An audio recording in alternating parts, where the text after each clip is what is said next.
നമസ്കാരം. ഷെക്കേന ബിഗ് ഡിബേറ്റിലേക്ക് എല്ലാ പ്രിയപ്പെട്ട പ്രേക്ഷകർക്കും സ്വാഗതം. ഞാൻ ആദ്യമേ തന്നെ ഒരു കണക്ക് പ്രേക്ഷകരുടെ മുന്നിൽ അവതരിപ്പിക്കുകയാണ്. ചിലരുടെ കണ്ണുകൾ കാണാത്ത ഒരു കണക്ക്, ചിലരുടെ കാതുകൾ കേൾക്കാത്ത ഒരു കണക്ക്. ആ വല്ലാത്തൊരു കണക്ക് ഇതാണ്: 2009 മുതൽ കൊലക്കത്തിക്ക് ഇരയാകേണ്ടി വന്നത് 1,25,000-ഓളം പേർക്ക്. തകർക്കപ്പെട്ട ആരാധനാലയങ്ങളുടെ എണ്ണം എന്ന് പറയുന്നത് ഏകദേശം 20,000-ന് അടുത്ത് വരും. തട്ടിക്കൊണ്ടുപോകപ്പെട്ട വൈദികരുടെ എണ്ണം 1000 കവിയും. തീവ്രവാദികളുടെ ക്രൂര ചെയ്തികൾക്ക്, പ്രത്യേകിച്ച് ബലാത്സംഗം പോലെയുള്ള ക്രൂര ചെയ്തികൾക്ക് ഇരകളായി ജീവച്ഛവമായി കഴിയേണ്ടി വരുന്നവരുടെ എണ്ണം ലക്ഷങ്ങൾ കവിയും.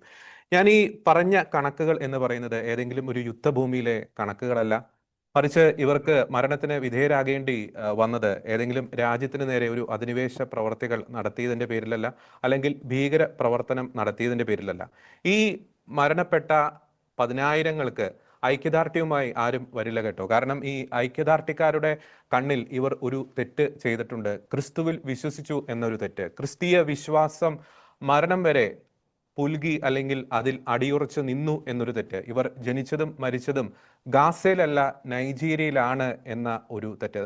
ഈ ദിവസങ്ങളിൽ തന്നെയാണ് നമ്മൾ കേരളത്തിൽ അങ്ങോളം ഇങ്ങോളം ഗാസ ഐക്യദാർഢ്യ പ്രകടനങ്ങളും റാലികളും ഒക്കെ കണ്ടത്. ഗാസയിൽ ഇസ്രായേൽ ആക്രമിച്ചു, അല്ലെങ്കിൽ ഇസ്രായേലിന്റെ ആക്രമണത്തിൽ മരണപ്പെട്ടു എന്ന പേരിൽ ഇവിടെ കുട്ടികളുടെ പേരുകൾ വായിക്കുന്നു. ഹമാസ് തീവ്രവാദികളുടെ വിളനിലമായിട്ടുള്ള ഭൂമിയിലാണ് ഈ കുട്ടികൾ മരിച്ചു വീണത്, ഒരു യുദ്ധഭൂമിയിലാണ് ഈ കുട്ടികൾ മരിച്ചു വീണത്. എന്നാൽ അവിടെ മരിച്ച് വീഴുന്ന കുട്ടികളുടെ പേര് വായിക്കുന്നവരുടെ കണ്ണുകൾ നൈജീരിയയിൽ പെടഞ്ഞ് വീണ് മരിക്കുന്ന ഇസ്ലാമിക തീവ്രവാദികളുടെ കൊലക്കത്തിക്ക് ഇരകളായി മരണത്തിന് വിധേയരാകേണ്ടി വരുന്ന കുഞ്ഞുങ്ങളുടെ പേര് വായിക്കുവാൻ ഈ കൂട്ടരുടെ കണ്ണ് അന്ധമായി പോയിരിക്കുകയാണ്.